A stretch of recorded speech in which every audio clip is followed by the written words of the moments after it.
Hello there. I want to talk about bridges. I recently made a video over on TikTok about a bridge in Dublin, the Millennium Bridge.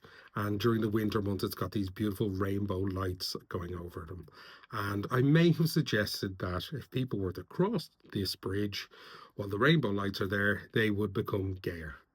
And people thought that that was a ridiculous idea, but a lot more people were very enthusiastic about it and are now planning trips to the bridge, and I'm totally behind that. But bridges can transform people, they can change people, and we see them in folklore and kind of mythology all around the world.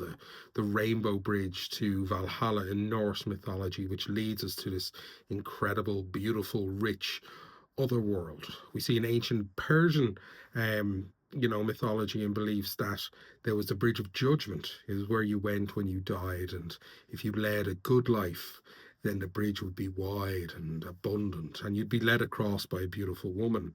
Whereas if you'd lived a bad life, if you had been harsh and cruel, then the bridge was only as wide as a rainbow's edge, and you would be chased by a hag, by a crone, which ultimately led to people falling off the bridge down into what is essentially hell. So there's big, massive ones like that in mythology, but in folklore and in Irish folklore, I just love that bridges are this like the ultimate in liminal space. They take us from one place to another. They transport and they transform us.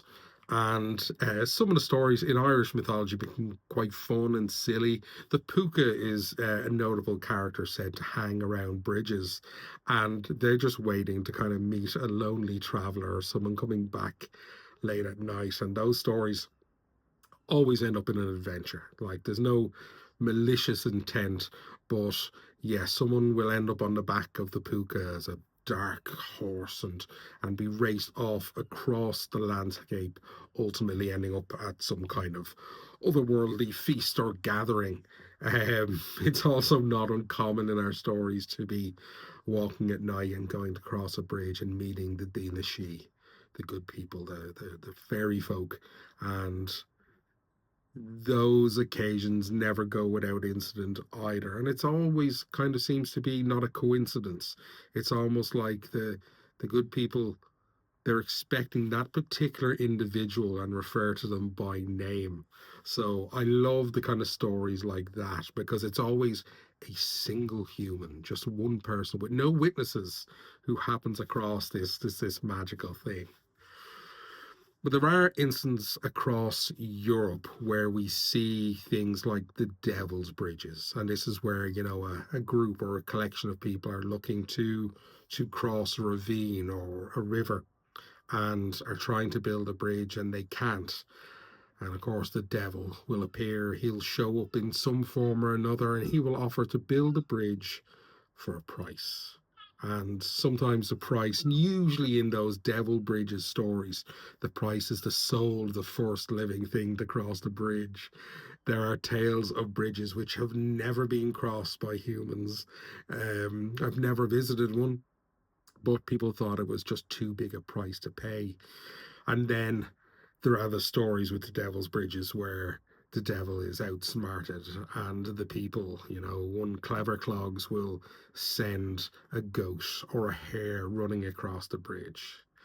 But what we see as well so often is the idea that these otherworld people, a lot of them can't cross the bridges. They can't cross running water. That's a thing for vampires and some, European folk beliefs.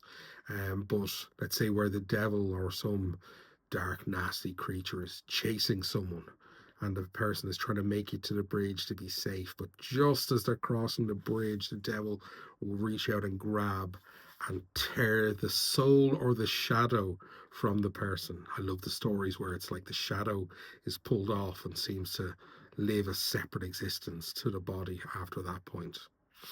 But they're fascinating bridges are like they are obviously, a testament to, you know, technology and engineering and I suppose humans kind of like conquering of the landscape, and of the earth, but the stories that come up around them are absolutely fantastic.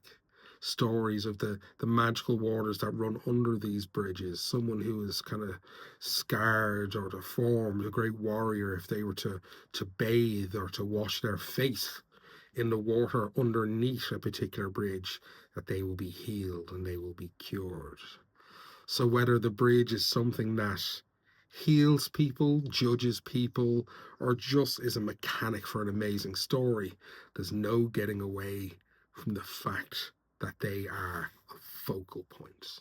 As I say, the almost ultimate and liminal space between two places, two worlds, and a changing point in many adventurers' lives.